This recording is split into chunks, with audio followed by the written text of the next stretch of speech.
than usual because, in case you didn't know, one of my TikToks went viral. We are at over 2 million, and I'm welcoming anyone who hasn't heard our lives before. Welcome to the Game Changer team. So today we're talking about something called metabolism. Ever heard of it? Yeah, of course you did. You always hear phrases like, my metabolism is so slow.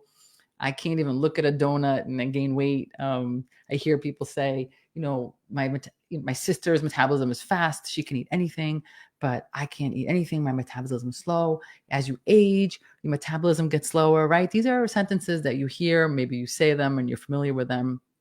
And we use this word metabolism all the time, but do we really know what it means? And once we know what it means, do we know how we can affect our metabolism, make it faster, make it slower? What's going on? What's metabolism all about? How can you boost the metabolism? That's what today's episode is all about. So before we start, I always like to let you know how you can reach me and my team, because that's always a question. So if you're watching us right now on Facebook, not only do I want you to write the word live, but ask questions. This is a great time to just ask me a question.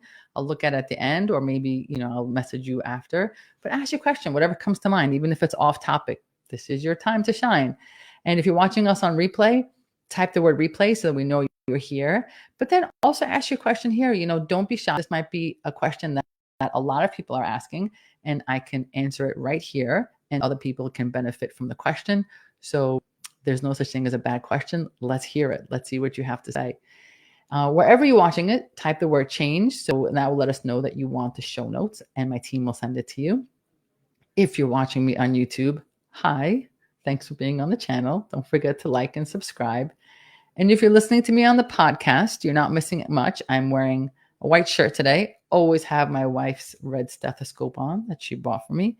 And my hair is looking a little funky today. It has an extra wave on top. So you're missing that on the podcast. But other than that, all the information is the same. So enjoy it on any platform. Wherever you are, follow us on Instagram because we're funny. And it's a great way to private message us as well. And share this with the people that you love. Let them become the game changers in their life. And let them start feeling better. For those of you who don't know me, my name is Efrat Lamondre. Everyone calls me E or Dr. E, and I invented the new method where we empower people to realize that their symptoms are not in their head. I know you've heard that a lot of times, but they're not in your head. That's what we're here for. So join the conversation wherever you are.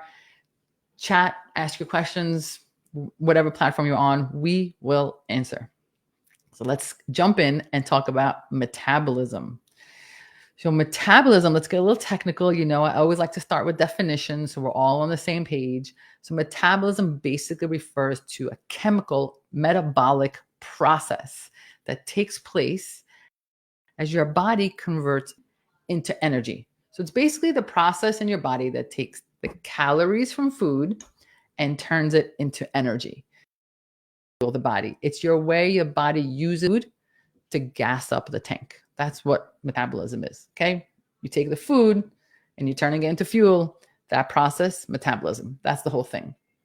And then there's another technical term, which I just think put out there, called basal metabolic rate, BMR. And that basically refers to the minimum number of calories that your body needs to just stay alive. It's like even when you're sleeping, even when you're resting, you are actually burning calories. I'm sure you've all know this. So just to stay alive at your resting rate, there is a minimum number of calories that you need. That's called the BMR, the basal metabolic rate. And it varies person to person, and it shifts throughout your life. And that's something that we want to see how we can alter that if we want to. Okay, so we know a little bit what metabolism is. It turns our food into fuel. And we talked a little bit about BMR, which kind of sort of has to do with calories.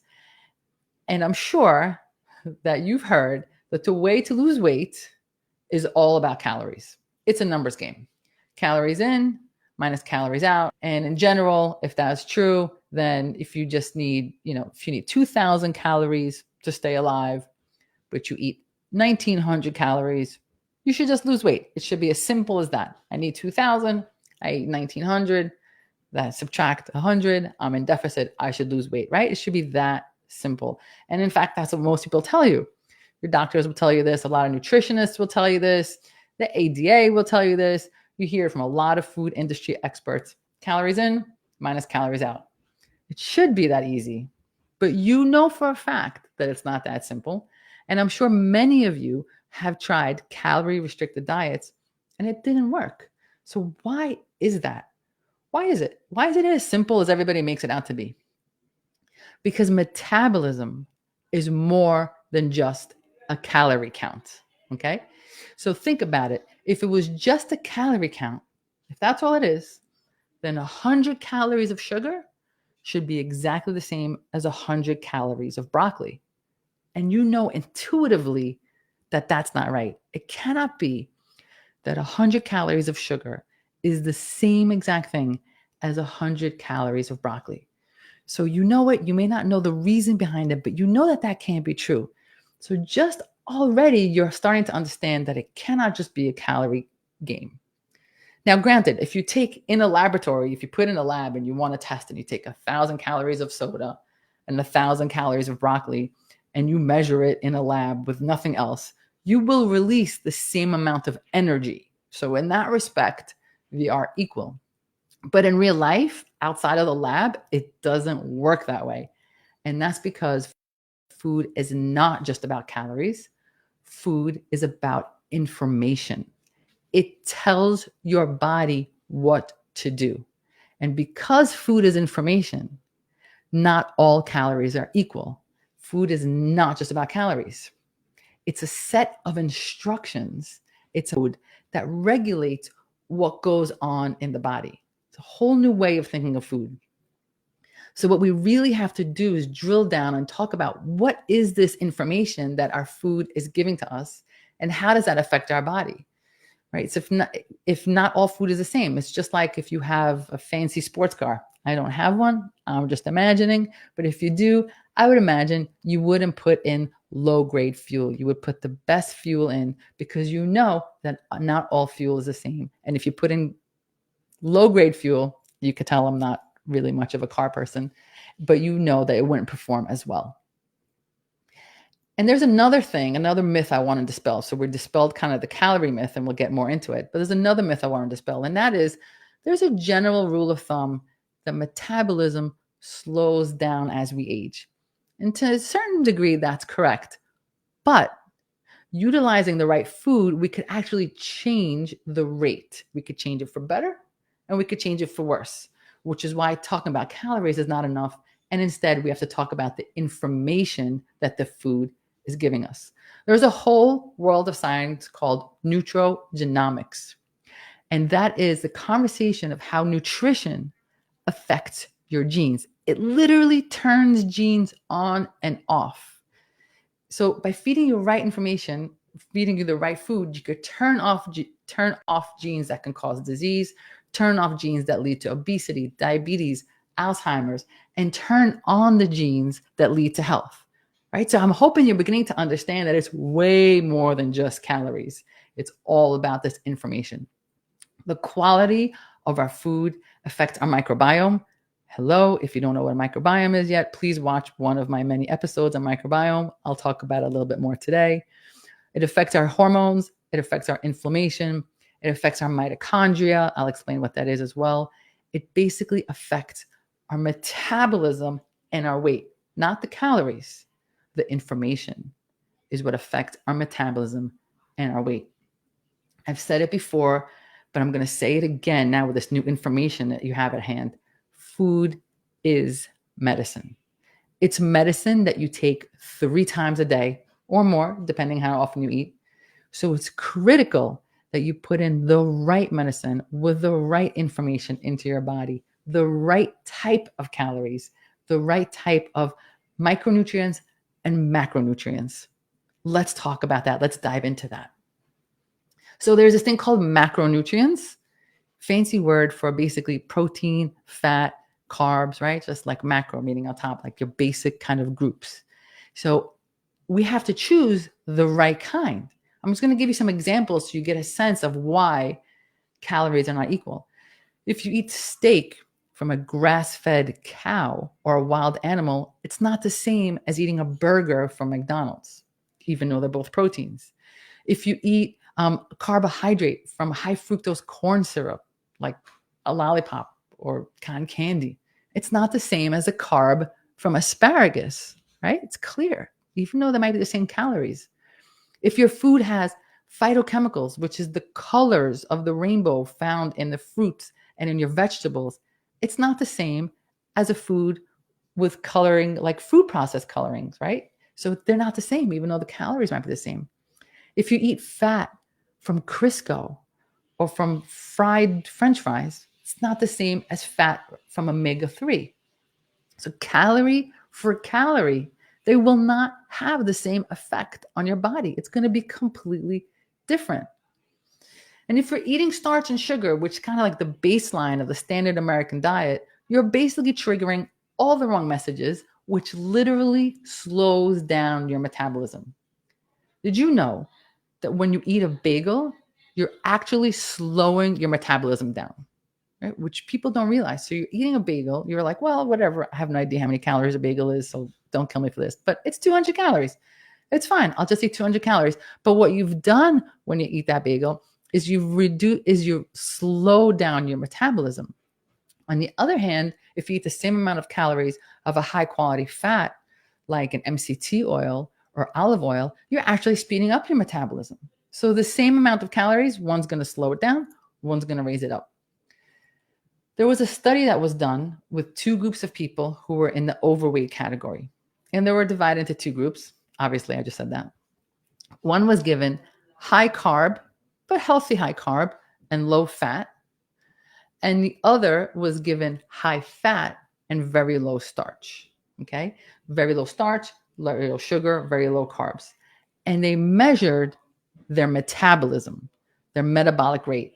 And they measured how many calories they burned. The ones with the high fat, low carb diet burned 400 calories more a day, even though they had the same amount of calories as the other group. Just by eating, changing the type of calories, they burned extra 400 calories a day. Everything else was the same. So now if you multiply that by a week, 7 days, that's 2,800 calories in a week that they burned more. And you need about 3,500 burned a week to lose a pound. So you could see that even though both groups ate the same amount of calories, the fact that one had a different type of calorie allowed them to actually burn more and increase their metabolic rate and lose the weight. So I think I've said it 1,000 times, but hopefully I'm driving the point home that the quality of the calorie matters. Let me tell you why it matters. First of all, it affects your microbiome. Oh my God, I just realized this entire time I'm talking, I did not change a single thing on my screen. I do this every time. Okay, for those of you watching, I'm catching up. I'm over here now. Okay, for those of you on podcast, it doesn't matter. I just can't, I always forget this part. Sorry. Sorry to my mentor who taught me how to do these. I've never gotten it right. Okay, so it affects your microbiome. Again, quick recap for those of you who don't know, microbiome is the world that lives inside your belly. It has good bacteria. It has bad bacteria. It is really important that you get a good balance. And the good bacteria are actually in charge of communicating to your brain, affecting your hormones, influences your immune system. They don't just live there. They actually are part of you, and they actually are part of the processes of all the things that are happening. And if you have too much bad bacteria, they're going to mess you up. So getting your microbiome right actually regulates your metabolism, helps you metabolize lipids. It helps you manage your glucose. So it's critical that we feed the microbiome the right food. We feed these bacteria the right food so that your microbiome stays healthy. Okay. So it's just like having a pet. You want to feed your pet the best kind of food. So you have like a million trillion pets inside your stomach, and you have to feed them right if you want them to behave properly. So let me give you an example. I've never said that before, and now I feel like I have pets inside my stomach. I don't know. It's kind of weird, but I'm going with it. I started, I'm sticking to the metaphor. So there is a particular bacteria called Akkermansia or Akkermansia. I don't know how to pronounce it, but I could spell it for you. It's right here on the screen. And it turns out that this bacteria is so critical to weight loss. Having it in your microbiome is so critical to weight loss. They did a study in China of 10,000 people who are in the overweight to obese category, and they discovered that the people in the overweight and obese category did not have this bacteria in the microbiome. But the people who were thinner, leaner, with lean body mass, with low body fat, actually had more of this bacteria inside of them. It turns out that this bacteria is like a conductor for metabolism. It helps increase your metabolic rate and fat regulation and glucose control. So this is one example of one bacteria, and we have like 39 trillion bacteria inside of us, of one bacteria that we have to make sure gets fed. And the food that it likes is pomegranate juice, grapes, cranberries, and it needs this type of food to feed this kind of bacteria. So you could see that if you're going to have, a diet full of high fructose corn syrup, you're not going to feed this bacteria. You're not going to have this bacteria grow inside your belly, which will affect your metabolism. So what we feed the bacteria in our belly will have a direct effect on our metabolism. What you eat also affects your insulin levels, right? We talked about microbiome. It also affects your insulin levels. And did I change it here? No, I'm not going to change it. That's okay. So the most important hormone for weight, it's not estrogen, it's not testosterone, it's insulin. Making sure that you eat the right food to make sure that your insulin stays level is critical to weight management and metabolism. So eating whole plant-based foods, nuts, legumes, healthy oils, all these natural chemicals that are found inside fruits and vegetables, they help make our cells sensitive to insulin and absorb energy. So they improve our insulin sensitivity. We don't want to be insulin resistant. So again, eating 100 calories of sugar will not have a good effect on your insulin levels versus 100 calories of broccoli. Do you see where I'm going with this? I know I'm beating this point to death, but it's so important. It's so eye-opening. The next thing I want to talk about is mitochondria. So mitochondria are these little tiny factories inside of you, and they actually make your energy. Every cell in the body has hundreds of thousands of mitochondria, and they basically convert the oxygen and the food and turn it into energy. That whole metabolism happens inside this factory. And that's how you fuel your body and where metabolism happens. So if mitochondria are working well, you'll have a great metabolism. Conversely, if your mitochondria are sluggish and damaged, your metabolism will suffer. So again, your mission in life is to make sure that your mitochondria are happy. And the greatest damage to mitochondria comes from our diet. When we eat lots of sugary, processed, inflammatory foods, refined oils, or we just eat too much, we overload these mitochondria and they become damaged. And once they're damaged, they won't perform as well, and your metabolism will suffer. So to optimize your mitochondria and optimize your metabolism, you need to eat the right food. So what's the right food? I'm going to put it up here on the screen for those of you who are watching. The right food is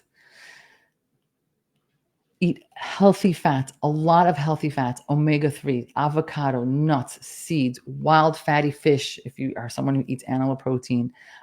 This is your mitochondria's preferred source of fuel. Eat the rainbow, not Skittles, not M&Ms, fresh fruit and veggies. Go into the grocery store and choose things with colors. Even if it's things you're not comfortable with, you don't know how to cook, just try it. You need the colors of the rainbow on your plate. Avoid sugar and flour whenever possible. A high glycemic, high carb food puts so much stress on your mitochondria, which will mess with your metabolism. Move more and move faster. Whatever that means for you. For some people, that means running 5 miles a day. God bless you. And for some people, it just means getting to the stop sign. And the next day, getting to the stop sign faster. Whatever it is, just do more of it and do it a little faster every day. That's all. Okay, just do a little bit. I want to encourage those of you who are listening, who are not sure how to start, just start. Just start wherever you are. It's fine. It's 100% fine. And then there's, of course, some nutrient supplements that I love. But remember, supplements for me are always in addition to the diet and nutrition, not instead of. So CoQ10, love CoQ10. Alpha lipoic acid, super antioxidant. NAC, which becomes glutathione, which is magic. B complex vitamins, and omega-3 fats. You also have to get sleep. You have to sleep. Sleep and nutrition, it's not like one is more important. They're exactly the same. You have to sleep. If you don't sleep enough, you'll be inflamed, you are increased for disease, and your metabolism will slow down. You need to sleep. So here's what I want to empower you with. I have so many patients who come in and say, I've tried everything and I can't lose weight. And one of the reasons is because they do calorie restrictions, but they don't talk about or think about the quality of the food that they eat and the messages that that is sending our body. I want to empower you over your health and your metabolism. I don't want you to feel that you're a victim to it, because there are things that you can do right now, today, to help your metabolism wake up and start moving. And as always, if you want to work with us, you just find us on pretty much any platform except for Twitter, because I talk too much. At The New Method, new is spelled with a K. Instagram, Facebook, YouTube, TikTok, obviously TikTok. Wherever you are, find us. Let us know you want to work with us, or thenewmethod.com. And we want to empower you to become the game changer in your life, because you always knew there was a better way. I'll see you guys next week.